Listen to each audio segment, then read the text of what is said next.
வணக்கம். இந்த கிளி மீன் 2 கிலோ சைஸில் இருக்குங்க. இப்போ நம்ம இது என்ன பண்ண போகிறோம்னாக்கா வடலூருக்கு டெலிவரி கொடுக்க போகிறோம். இங்கேருந்து க்ளீன் பண்ணி இந்த கிளி மீன் பார்க்குற குட்டீஸ், இந்த கிளி மீனுக்காக ஒரு லைக் போடுங்க குட்டீஸ்.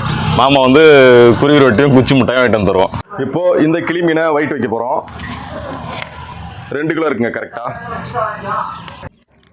இந்த கிளி மீனுக்கு கிளி மீன் ஏன் பேர் வச்சாங்கன்னா, கிளி மாதிரியே இருக்குங்க மேற்புற தோட்டலாம். அந்த முகம்லாம் கிளி பல்லு மாதிரியே இருக்குங்க. கிளி கண்ணு கிளி கண்ணு மாதிரியே இருக்கும். இந்த வாயெல்லாம் கிளி மூக்கு மாதிரியே இருக்கும். கிளி வாய் மாதிரியே இருக்கும். இந்த செதில்லாம் பார்த்தீங்கன்னா கிளிக்கு பச்சை கலர் இருக்கும். அதேமாரி ஷேட் அடிக்குங்க. அதனால தான் கிளி மீன் பேர் வச்சாங்க அதுக்கு. கிளி மீனை க்ளீன் பண்ணியாச்சு. க்ளீன் பண்ண பிறகு வெயிட் எவ்வளோ வர போகிறது தான் பார்க்க போகிறோம். இப்போ கொட்டுறோம். அந்த 1,470. அப்போ 1/2 கிலோ பக்கமாக வேஸ்டேஜ் போகுதுங்க. 1/2 கிலோ போகுது வேஸ்டேஜ். 1 கிலோவுக்கு 1/4 கிலோ கிளி மீன் வேஸ்டேஜ் போகுது. Okay, Vadalur delivery ready. கிளி மீன். தேங்க்யூ.